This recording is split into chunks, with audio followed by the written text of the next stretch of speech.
নমস্কাৰ প্ৰাসংগিক প্ৰশ্নলৈ আপোনালোকক আদৰণি জনাইছোঁ। বাপৰে বাপ, আমি সঁচাই বৰ আচহুৱা অদ্ভুত সময়ত বাস কৰা নাইনে? আমি আগুৱাই গৈছোঁ নে পিছুৱাই গৈছোঁ? আমি অনাগত ভৱিষ্যতলৈ আগবাঢ়িছোঁ নে পুনৰ মধ্যযুগলৈ ঘূৰি যাব বিচাৰিছোঁ? সময়ৰ কি সংকট, সভ্যতাৰ কি সংকট, মানুহৰ বিশ্বাস বিক্ৰী কৰি ৰাজনীতি। ইছৰাম, আপোনালোকে ধৰিবই পাৰিছে মই কি ক'বলৈ গৈছোঁ। ৰাম মন্দিৰ, অযোধ্যাৰ ৰাম মন্দিৰ। বিজেপি এতিয়া কপৰ্দশূন্য, ইংৰাজীত ক'বলৈ হ'লে কমপ্লিটলি এণ্ড টোটেলি বেংক্ৰাফ্ট। তেওঁলোকৰ কোনো কাৰ্যসূচী নোহোৱা হ'ল। ধৰ্ম আৰু ৰাজনীতিৰ মাজৰ সম্পৰ্কৰ বিষয়ে একো নজনাকৈয়ে বহুতেই ৰাজনীতি আৰু ধৰ্মৰ সনাপতকা কৰাৰ কাৰণে গান্ধীক দোষাৰোপ কৰে। আচলতে তেওঁলোকৰ গান্ধী চৰ্চা বৰ অপৈতা। গান্ধীৰ কাৰণে তিনিটা বস্তু বৰ গুৰুত্বপূৰ্ণ আছিল। গুৰুত্বপূৰ্ণ মানে এই তিনিটাই তেওঁৰ জীৱনচৰ্যাৰ চালিকা শক্তি আছিল। সেইকেইটা হ'ল সত্য, অহিংসা আৰু ন্যায়। তেওঁৰ কাৰণে ধৰ্মৰ অন্তৰ্নিহিত তাৎপৰ্য ন্যায়। ন্যায় অবিহনে ধৰ্ম অধৰ্ম। আৰু ৰাজনীতিৰ ধ্যায় কি হোৱা উচিত? ন্যায় নহয় জানো? ব্ৰিটিছৰ কি অধিকাৰ আছিল ভাৰতীয় মানুহৰ ওপৰত ৰাজনৈতিক আধিপত্য আৰু অৰ্থনৈতিক শোষণ চলোৱাৰ? সেই সত্য প্ৰতিষ্ঠা আৰু ন্যায়ৰ বাবে অহিংসা পদ্ধতিৰে গান্ধীয়ে ব্ৰিটিছৰ বিৰুদ্ধে যুঁজিছিল। আকৌ ৰাম মন্দিৰলৈ আহিছোঁ। ৰামক লৈ বিজেপিৰ কিয় ইমান হৈচৈ? কথাটো সঁচা, মিথ বা অতি কথাৰ লগত বাস্তৱৰ যে কোনো সম্পৰ্ক নাই তেনে নহয়।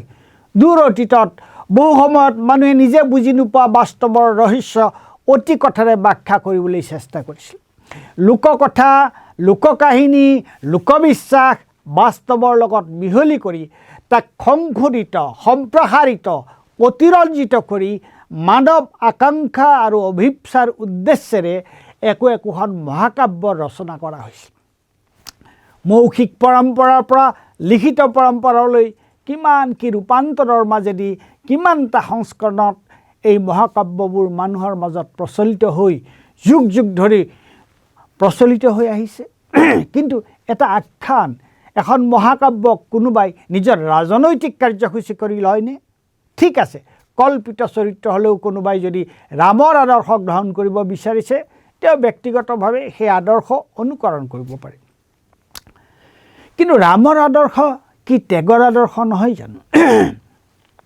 সমতাৰ বাবে বলীয়া বিজেপিয়ে ত্যাগত বিশ্বাস কৰেনে?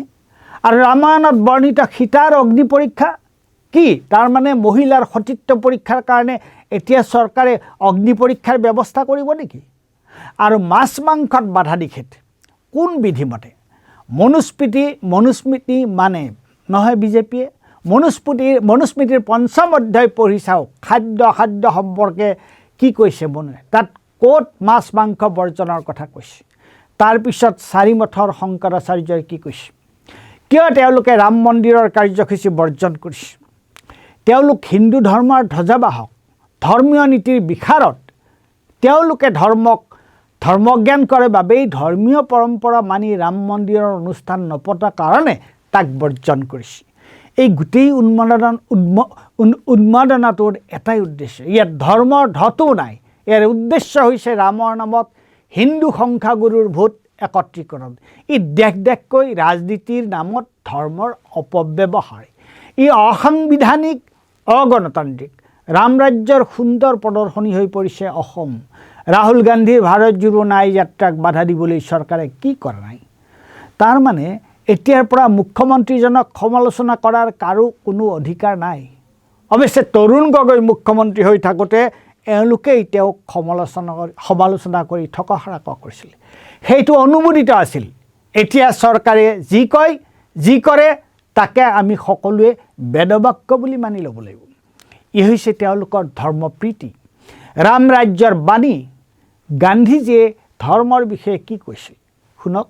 According to scriptures, that was dharma which was enjoined by the holy books, followed by the sages, interpreted by the learned, and which appeals to the heart. The first three conditions must be fulfilled before the fourth comes into operation. Thus, one has no right to follow the precepts of an ignorant man or a rascal, even though they commend themselves to one. Rigorous observance of harmlessness, non-enmity, and renunciation were the first requisites for a person to entitle him to lay down the law. I mean the dharma. অৰ্থাৎ ধৰ্ম কি? শাস্ত্ৰৰ মতে পবিত্ৰ গ্ৰন্থবোৰে যি বিধান দিয়ে, সন্ত সাধকসকলে যি বিধান মানি চলে, বিদ্বানসকলে যাৰ ব্যাখ্যা কৰে আৰু যিয়ে মানুহৰ অন্তৰ স্পৰ্শ কৰে, সেই হ'ল ধৰ্ম। প্ৰথম তিনিটা চৰ্ত পূৰণ হ'লেহে, অৰ্থাৎ পবিত্ৰ গ্ৰন্থ, সন্ত আৰু বিদ্বানসকলৰ দ্বাৰা অনুমোদিত হ'লেহে চতুৰ্থটোৱে কাম দিব। গতিকে এইবোৰ ব্যতিৰেকে ধৰ্ম সম্পৰ্কে কোনো অজ্ঞ বা ধূৰ্ত ব্যক্তিৰ কথা মানি চলাৰ কোনো অৰ্থ নহয়। প্ৰথমতেই অহিংসা, অবৈৰিতা আৰু ত্যাগৰ প্ৰতি কঠোৰ নিষ্ঠা থাকিলেহে এজন মানুহক ধাৰ্মিক বুলি ধৰা হয়। এয়া আছিল মহাত্মা গান্ধীৰ ধৰ্ম সম্পৰ্কে কৰা ব্যাখ্যা।